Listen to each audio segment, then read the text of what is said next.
Hey everybody, Gears here, and I've just been contemplating my next round of cleaning over here. Over on that side, I hit the top corner there with a spray bottle and paper towels. A spray bottle of LA's Totally Awesome Orange. That stuff is good. They're not sponsored, nothing like that. I just love their products.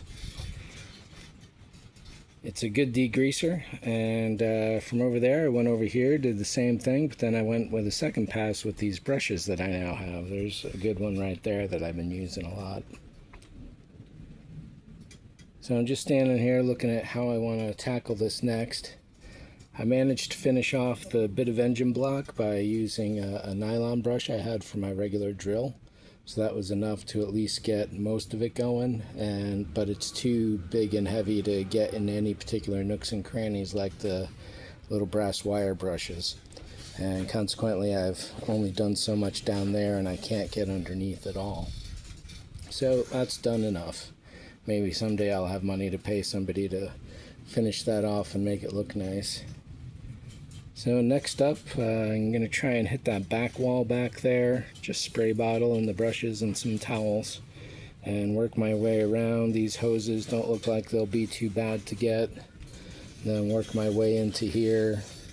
I've already cleaned all of this corner here, so it's a matter of this inside. And then probably work my way around to the back and then do a final brush on that, I guess. Meanwhile, over here, it looks like I've cleaned all of this area off at least once, so I might give that a second pass. At some point, I have to come into all these sides and get rid of any remaining weather stripping. That's going to be a problem if that stays. The trick there is that I can't use anything that's going to dissolve the bond the glass has to the car, because I don't want that flying off. So I got to be able to remove that, probably chemically, maybe somewhat physically, but maintain the integrity of the glass. So that'll be a trick that I don't know how I'm going to do. All this has been cleaned up. Did a first pass on this plastic, and you can definitely see the difference just in tone because it's so bright with the sun there. So I can clean up here. This door is currently locked, and with no power I can't beep it open, so I got to go all the way around and crawl over to open it. But I want to get the rest of the inside here. Definitely down there is not, you'd think it'd be worse, but that's not too bad at all. Work my way around here. Clean all this up. Nothing serious, I don't need to eat off it, but I just want to get the car. I figure the less grime that's on here, then that little bit longer it'll last into the future. Of course, there's also the argument that that grime is acting as a protective barrier and is preventing any further damage, so who knows what to say about that. I was just looking at something weird. So looks like they almost folded that metal over and welded it, and over here, and I guess it's the same thing, it just looks a little strange. This car did have rear damage listed, cosmetic. That could be a result of it. The bumper itself looks fine. When U-Haul put the trailer hitch on, yeah, they said they didn't see any particular damage. Everything is pretty symmetrical overall.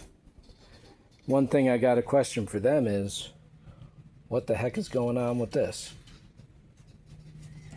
Did they drill the hole wrong? It looks like he almost drilled a little too far. He got this one spot on, but maybe he drilled that and he was trying to keep pushing it over. So hopefully that has some integrity to it. The basket I have should hold a few hundred pounds, but I don't want to put anything really valuable in it either. Can't open the trunk without the battery, so you actually have to go in here, and then there's a little catch release. I never knew this, but apparently all trunks nowadays have little catch releases to prevent kidnapping and being thrown in a trunk. Holy shit.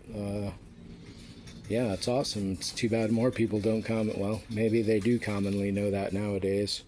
I took my driving lessons back in the 1980s.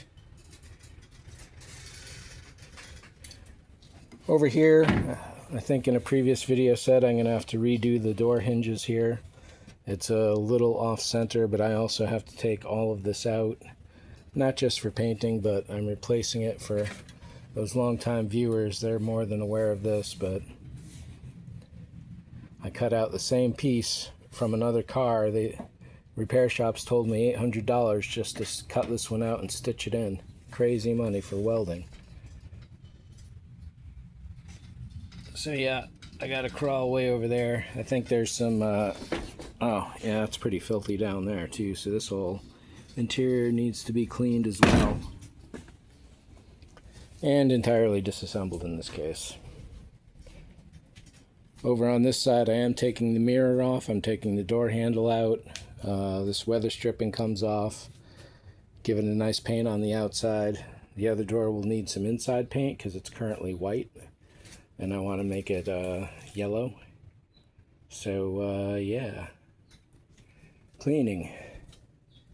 I may take a break from the engine and move over there, but we'll see. I was getting a little, I don't know, not anxious, but I wanted to move more faster, and this is really slow and tedious. One last thing I'll note is that over on the other side I found a scrape in the paint too. Yellow, white, and then some bare metal. So I took this urethane primer, put that over. It's all dry now, just a few minutes later. So I'm going to watch these two spots for rust over time and see if anything happens. And I could always switch over to cleaning the underside of the hood as well, once I get a couple tables free. So yeah, that's it for this one as the entire project comes together. Wow, it's kind of crazy how this is all going to go. So, thanks for watching. See ya.